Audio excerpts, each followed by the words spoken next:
श्रीमद्भागवत चतुर्थ स्कंध द्वादश अध्याय। मैत्री उवाच। शृण विदुर कृष्ण कथा जेणे खंडीव भव व्यथा। उत्तान पाद ध्रुव देखी सफल कला चर्म आखि। ध्रुव को राज योग्य चाहि बांधव सुहृद बसाई। सर्वसम्मते महातेजा राज्ये पुत्र कुकला राजा। स्वभावे विष्णु तेज बल भावे नमन्ति दिगपाल। एमहि तले जेते राजा ध्रुव चरणी कले पूजा। जे शिशुमार प्रजापति ता कन्या भ्रमी गुणवती। ताहार रूप गुण राशि केते बा कहिबी विशेषी। रूपे कमला नोहे सरी विवाहे ध्रुव ताकु बरी। अशेष अलंकार शोभा विराजे अंग ज्योति आभा। से कन्या गर्भे पुत्र दुई कल्पवत्सर बेनी भाई। द्वितीया भार्याइला नाम रूपे गंजई कोटि काम। स्वभावे समीरण सुता सुगुणा सुंदरी विनीता। तार उदरे ध्रुव बीर्जे पुत्रे कहेला महातेजे। उत्कल नामे से कुमार स्वभावे महाजोगेश्वर। पुणी जन्मिला कन्या एक तारूप गुण अतिरेक।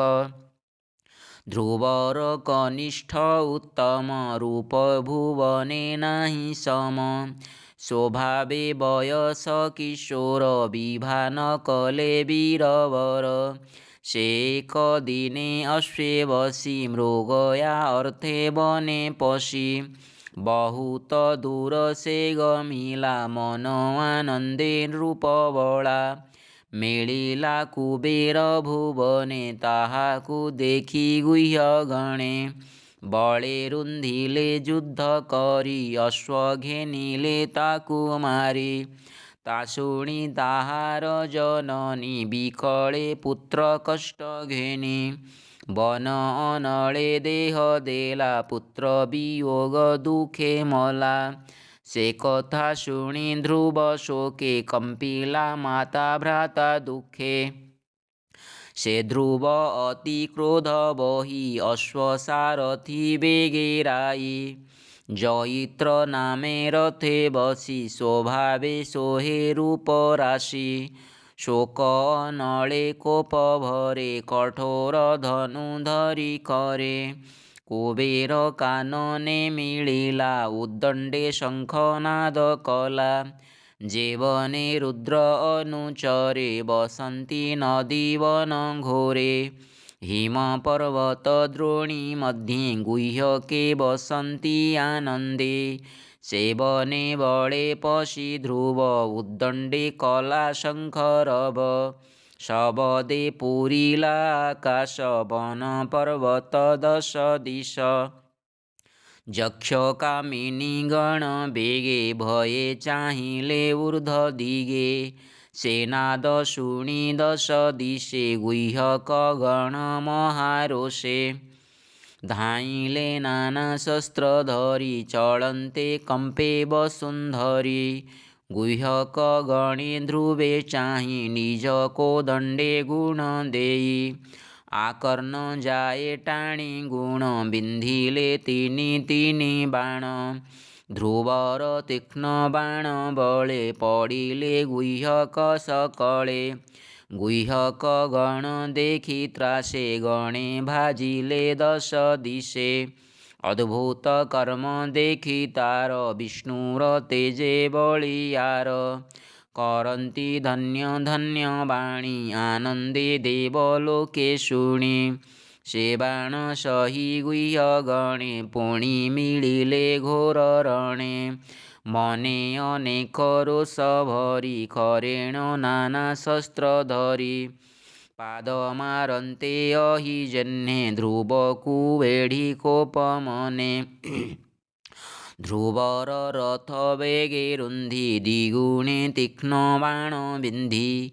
परिघ खड्ग आयुध प्रास तोमर शरयुद्ध शक्ति भूषण्डी रुष्टि बाण बेगे विन्धिले गरुटाण कोपे विन्धिले अतिरुष्टे रथि सारथि अश्वपृष्ठे अयुत त्रयोदश मेळी शबदे ब्रह्माण्ड उछुळी बेढिले अति अनायत छन्नेन दिशे ध्रुवरथ गगने मिळी देवलोके कहन्ति एक कुवारके शुभ हाहाकार वाणी के देवे बोलन्ति ताहा शुणि देख ए मनुवंश सुत प्रचण्ड जेशने आदित्य गुह्यक समूहे बुडिला ध्रुव निश्चये नाश गला गर्जन्ति जातुधान गणे ध्रुव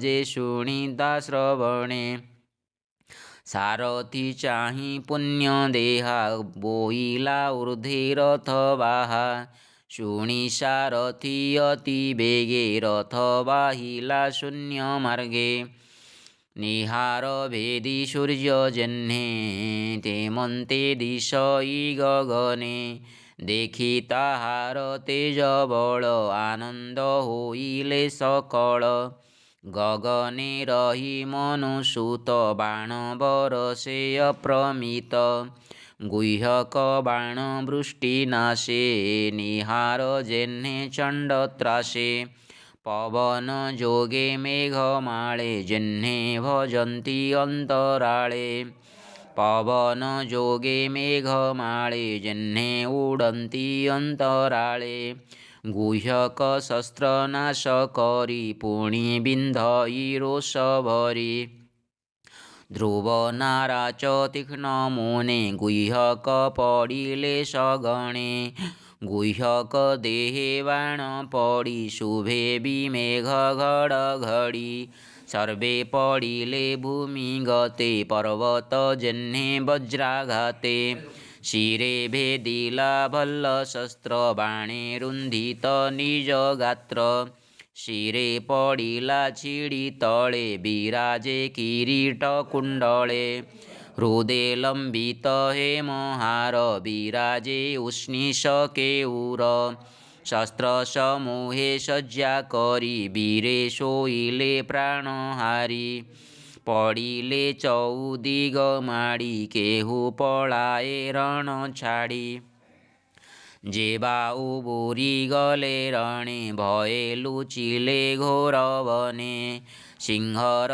त्रासे जेह्ने मृगे भये भजिले दश दिगे ध्रुव जे दश दिगे चाहि देखई रणे केही नाही बोले सारथी मुख चाहि ए पुरे पशरथ बाही दहन करिबि अनळे जे बा अछन्ति गुह्य कूळे सर्व मारिबि भ्राता छळे तू एबे रथ बाहा बळे एमନ୍ତ ध्रुव वाक्य शुणि सारथी मने मने गुणि गुह्यक मायार प्रमाणे एमନ୍ତ घोर नाद शुणे प्रलय काळे सिन्धु जेह्ने लहरी उछुळे गगने पुणि देखई चारि दिगे धूळी उडई शून्य मार्गे तक्षणे घोर नाद करी मेघ